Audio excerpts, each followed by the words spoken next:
Hey there guys, Darkminder here, and those of you who don't know this, I record all of my videos out in my garage.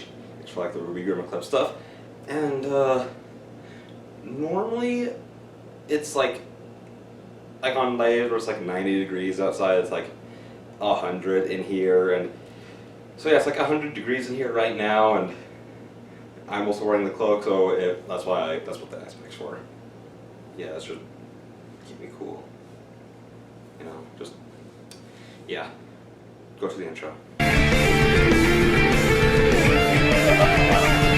all the day, I don't look up and see your exact object sky. Your eyes are cool, below zero, always failing to notice me. I grab one too, my opal soul, use it to warm my freezing heart. And on cold sweat pushes me now.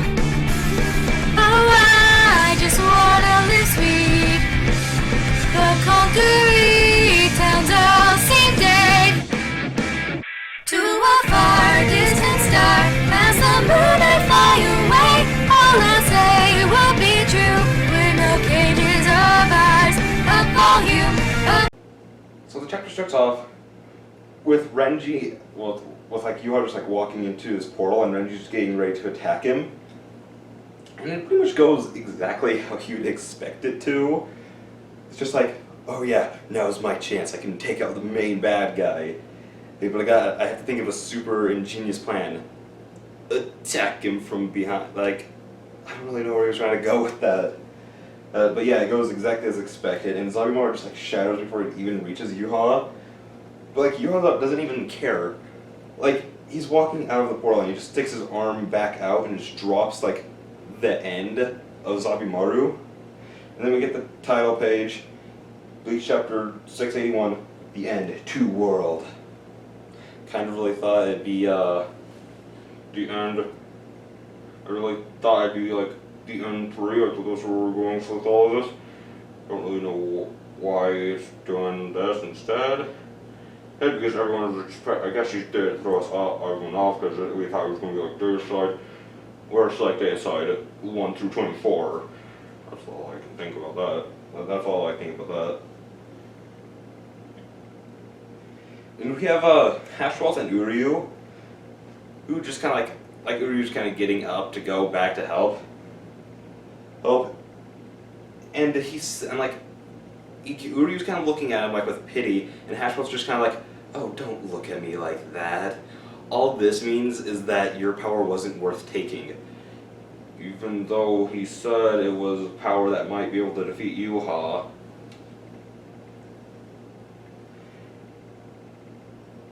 And so he says that this is just a great pride for him. But he also decides it's to take all of Uryu's damage and put it onto himself.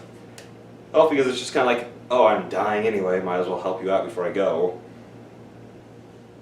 And they have a long talk. I'm not really going to go too much into it because honestly, out of all like the long-winded talks in Bleach, this is like one I just don't care about. It's just I don't even think anyone's been following their conversation at all.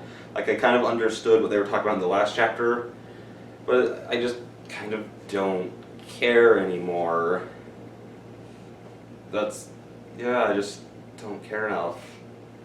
But it pretty much just says like, you must go save your friends. And then we see like, Hashwalt like moves his hand away from the hilt of his claymore, and we see that he still has like the pin or button or whatever it was that Basby gave to him when they were kids, and he has it like emblazed or like imprinted onto his stick. And I kind of feel like it was like as he's laying there dying, he kind of realizes, yeah, I kind of screwed up with all of this. Yes, I should have been more like Uryu and wanted to go help my friends, but no, instead I betrayed them and I killed them. Yeah, it was kind of a sucky way to realize that you screwed up by dying. But hey, that's happened a couple times. Like Ukiura, he in his dying moments, he realized what a heart was, and then he died. So yeah, it's like they learned their lesson and then they die. And so we cut back to Ichigo and like the other guys. Orihime is just kind of saying like, oh, I'm sorry I couldn't heal your Tensa Zangetsu. And Renji just kind of starts like pulling Ichigo up, saying like, okay, we have to go after him. Because honestly, with a guy like him, sitting here twiddling our thumbs with making up a plan ain't really going to get us anywhere. And it's just kind of like, Renji. I mean, I kind of get where he's coming from, because he kind of just says like, we don't have time to waste, we have to take him out.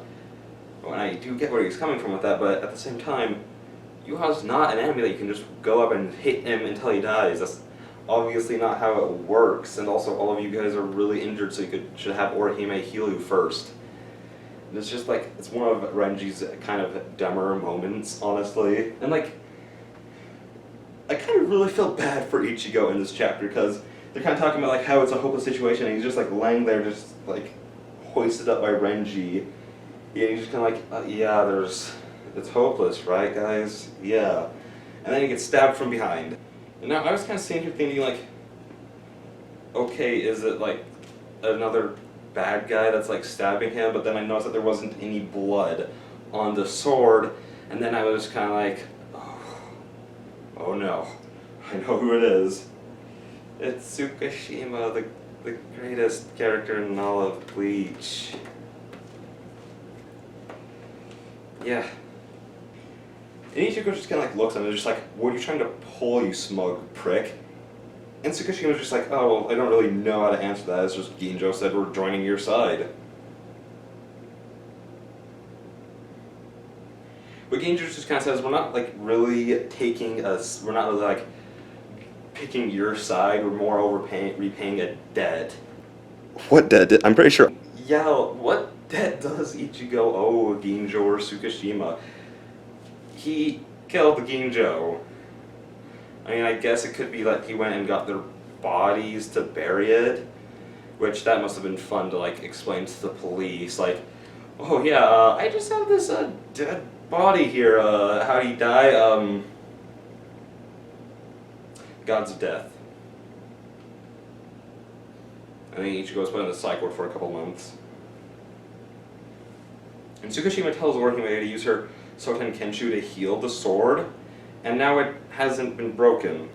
So I'm going to try and explain how I think Tsukishima's power really works. Because from what we've always known, it's just that he's always been able to like change memories, take some away, put some new ones in, or just flat out change them. He was never actually able to change the past, except for in Yukio's game world, when he like cut the floor and placed a trap there, even though that world only existed for like 30 seconds, and they were there for those 30 seconds, so I'm not sure how he did that. Yeah, but other than that, which his power is just kind of confusing, because if he could do all of this, then he really wouldn't have needed to do that whole convoluted plan with Ginjo, which granted that would have made for a really boring story, but it kind of just looks like if he stabs someone, he can change the past. Well, it's not really changing the past, because the sword still had to be broken. It's more like he's implanting things for the possibility of change. That's kind of what I'm thinking it's like.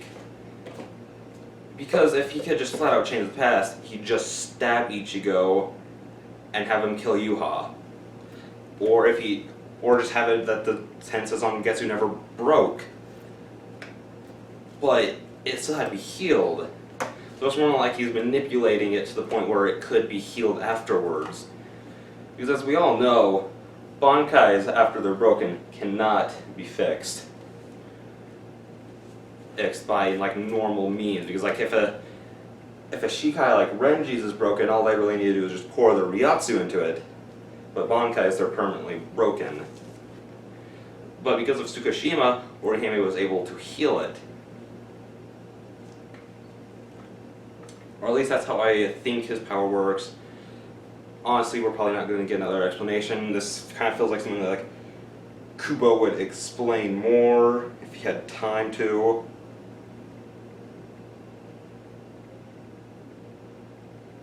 And yeah, he pretty much just says like, if there wasn't a past where that didn't happen, then you should be able to reject it. But that doesn't really make any sense, because if there was a past where that didn't happen, then it wouldn't have been broken, so it wouldn't have needed to be healed. That's just kind of what I'm getting at. And he says like, oh, I guess our debt is repaid now. And the chapter ends with Ichigo picking up his sword, and with a triumphant look on his face. He's ready to go take out Yuha. Which I want to say this now, I honestly don't think that they're going to be able to beat Yuha still. Like, it doesn't... Ichigo's not any stronger. He won't be able to do anything to Yuha. It's not going to matter in the slightest. I mean, yeah, he has Rukia and Renji there now, but as we saw, Renji can't do anything against Yuha because Ichigo is stronger than Renji, and Ichigo is completely decimated by Yuha. Yeah. Well, that's the end. I'm just gonna sit here and play with this ice pack for a while. See you guys next time.